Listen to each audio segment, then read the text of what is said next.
Over to Samaresh. Thanks a lot, Dr. Kumar. So I think it's the conferences like this where you can openly share your complications and not feel bad about it, because it's important for all of us to learn from each other. But before it all, I would invite you all to the 37th APACRS. We did the last Asia Pacific, a truly international meeting in Jaipur more than a decade ago, and this is the second time in India we are doing the Asia Pacific Academy in Ahmedabad, 21st to 23rd August, and I would invite you all to come and join us for this. I'm going to discuss the case of a standard grade 3 cataract, age related. We've done one eye, flax with an enhanced depth of focus lens, and the other eye is planned. Since the patient opted for a femto, that's what we did, went ahead and did.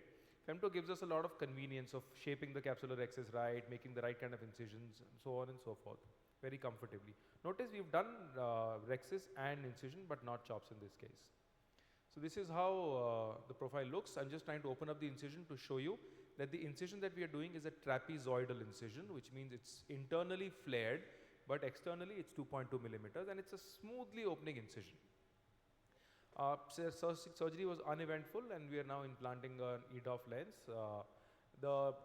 Again, implantation in today's date and time through a wound assisted delivery is no complication at all, and our preferred technique for removing viscoelastic is to use a bimanual IA with irrigation underneath and an aspiration over.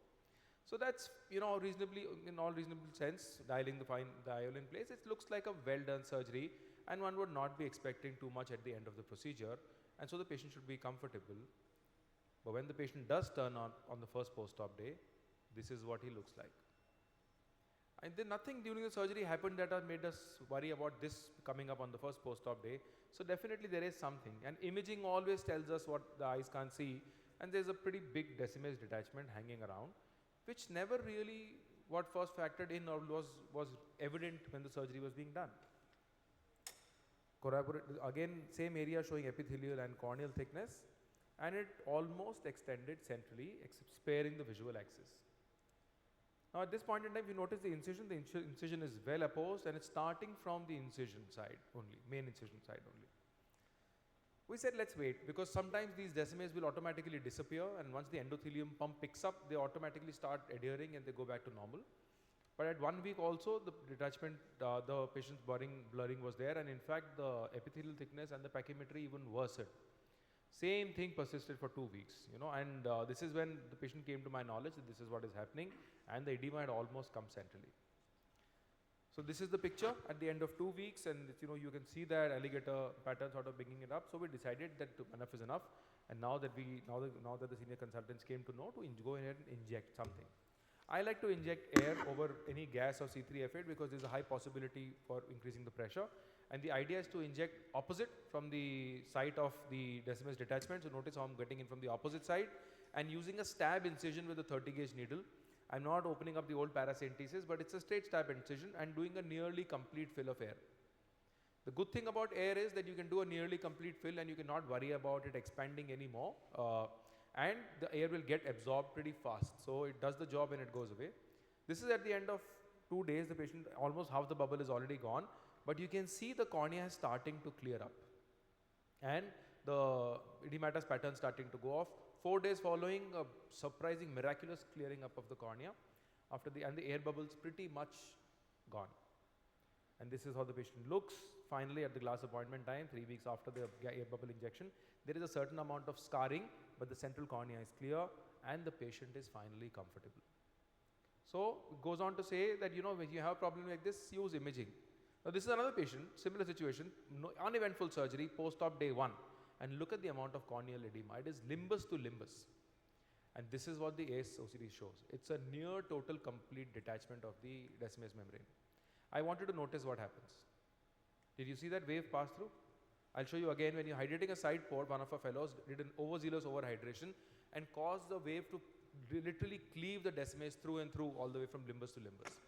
That's the importance. That is probably what we also did in the previous case, as when we were hydroing the incision, we probably overhydroed that part, and that caused the decimus to move off because it found a plane between both the layers. So important thing is to recognize it in time, and like we should have done, maybe injected a little more earlier. Now moving on from Decimus detachment to another patient where we are doing a cataract, again straightforward profile, and this is just about a week back, and I'm operating this patient. I have observers in the OT and I'm trying to show them a classical stop and chop technique. So it's so I've done a nice good trenching. I'm showing them the depth of implantation, and I like to work on lower parameters. So I'm keeping my flow rates low, my IOP controlled, and there I do my first chop. I'm trying to show a variation between a horizontal and a vertical chop, and it's a fairly clean chop. The hydro is well, so the lens is rotating in its place. And when I'm on the show off mode, I like to make at least 7, 8, chops so that it gets the technique showing. And the surgery is going on very well so far. It's a grade 3 nuclear sclerosis case. So I'm just going to move on ahead of this. Let's see. Yeah. So, but when I was removing the quadrant, I noticed in hindsight that there is a zone of clearing, which honestly I never noticed while I was doing the surgery. But when I show you the complication, I realize now that there is a zone of extreme clearing. And so whenever you see something that's so much more clearer than it should be, look out for trouble, but I did not. So I went ahead and I'm continuing my phacoemulsification, and notice this is the zone that I'm talking about, where there is a pretty much clear area of cortex over there. So I go ahead and take out the last bit. The good part about using machines that have good fluidics is that you don't have to worry about chamber instability even in the last fragment. So there's no need to put a spatula down or look for this. But again, because I had not noticed, I yanked out my instrument. Something I should not have done. If I had recognized the problem in time, I should not have pulled out the phacoprobe like that, but I'm oblivious to it even now. And you can see here this whole area of clearing. But what dawns upon is when I'm doing a bimanual IA, this is when it occurs to me that there is a zone of clearing. And now if you notice, you can also see some material. There are some epinuclear nuclear debris which has gone down from this area of PCR that has happened and gone on in the anterior vitreous face, or maybe in the anterior part of the vitreous body. When you realize that something has gone wrong and this is the problem, the first thing is to identify how much you screwed up with the anatomy. I'm injecting triamcinolone to see if there's any vitreous representation coming up. There's no vitreous that's coming up, and that's a good sign. But the problem is there is material still inside the eye, and some of it has gone posterior. This is also where a bimanual IA helps you, because bimanual divides the irrigation from the aspiration, and you can do a very controlled procedure. So I decide, since there's no vitreous in the eye right now in the anterior segment, to go ahead and first remove the residual cortex so I can secure whatever best I can before I decide my strategy for IOL implantation and maybe for tackling the posterior fragments that have gone down. I called my retina surgeon, who was on standby now, and because maybe we'll need a 3-port pass planar vitrectomy. The key is now, when you're doing something like this, is to keep your parameters low. So I'm working at an IOP of 20, which is the lowest the machine can offer, and I'm using a flow rate of 14, 18, which means I have immense control. It's like driving a car in first gear slow, so that you know what potholes you can hit, and thereby you can stop when you can hit a pothole, and you can speed up when you don't. And notice I'm pulling out the cortex in the area of the PCR, but it's because of this slow fluidics that I have that kind of control, because I don't want to catch something I don't want to and make it even worse. Okay, so once we did this, before I remove my irrigation, notice I'm doing a viscoelastic exchange, because I now don't want my posterior capsule to move either anterior or posterior, because either of which can cause a problem. And for this I use a dispersive viscoelastic. And this is where we stand now. There's material here, there's material, if you can see over here, these nuclear fragments have gone behind, and that's the area of the PCR. One needs to tackle these nuclear materials, you can't just leave it like that. So I decided to do a pars plana, but a limbal and a pars plana approach, which means irrigation through the limbus and a vitrector through the pars plana. I'm using a 23 gauge trocar cannula system. Because it's an open eye under a topical anesthesia, I've given a topical sort of assembly on the local side, and my anesthetist on standby has given a mild sedation to the patient so they don't feel the pain of this entry. Once I do that, I go ahead and do a vitrectomy, and notice that I'll be able to clear off all the material that has gone posterior quite comfortably. And because I'm in the natural compartment of the vitreous, I'm unlikely to increase the PCR size. PCR edges look rounded, but if I were to pull it from the front, I would not be able to approach these nuclear fragments, and chances are I would have lost them. Once I cleared up this, now was the time for IOL implantation. So of the few choices that were there, was to put a 3-piece in the sulcus, I decided to go ahead and implant that EDOF toric lens in the patient's eye. And this is what I want you to notice. The amount of control that sometimes is needed is an experiential thing, but if you have a material that opens up slowly, an IOL that takes all the time, which is typically hydrophobic material, it gives you enough time to slowly unfold the lens, because I'm unfolding the lens, putting the leading haptic in the area of the PCR, and this is a toric lens. This is a trifocal toric lens.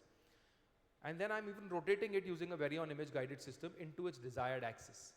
I did turn the globe left and right to see if I can lose it. And the chances are, if your PCR is large and you do a shoot inside, or you use an IOL that unfolds very fast, it can even open up the PCR and can go dip downwards. So once I implanted this, I hydrate the incisions with irrigation in place because I don't want the chamber collapse and I don't want this to move anterior. If you're in doubt, take a suture like I did for these incisions, and this is how the patient looks 1 week following the surgery. And if you can see in retroillumination, that area of PCR. And this is the patient's refraction, but the proof of the pudding is in tasting it.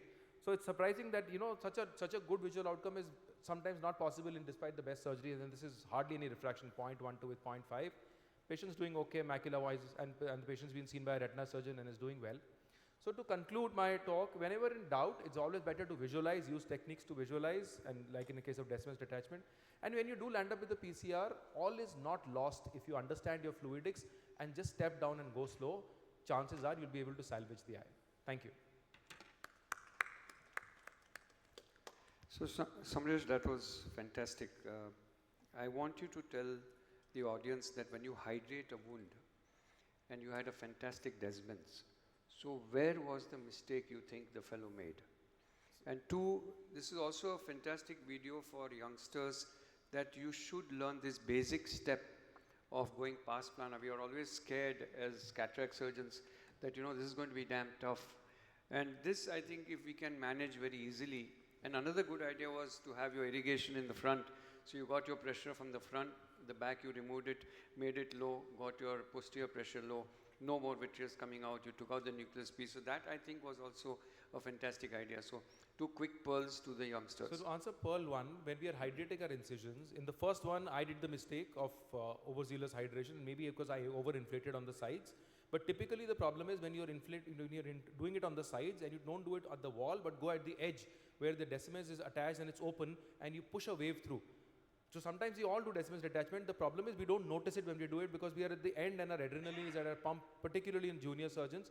Please look out for any wave that's passing through and stop there. And always a good idea to underhydrate first and under-irrigate the incision and see and look if it's holding on. To answer the second question of pars plana vitrectomy, as I see it, the damage is already done with the PCR. Whatever had to be done is done. If you make a pars plana entry and you don't have access to a trocar cannula, use an MVR knife, open the conjunctiva, so you can suture it back. Because then you'll be able to salvage the eye. And the retina doctors, our colleagues are extremely proficient and they can go back, look up, indent, and if any break, they can always laser it off. The problem is we either don't do it or we don't refer to our retina colleagues. So there is nothing wrong in doing a pars plana approach so long as we follow it properly.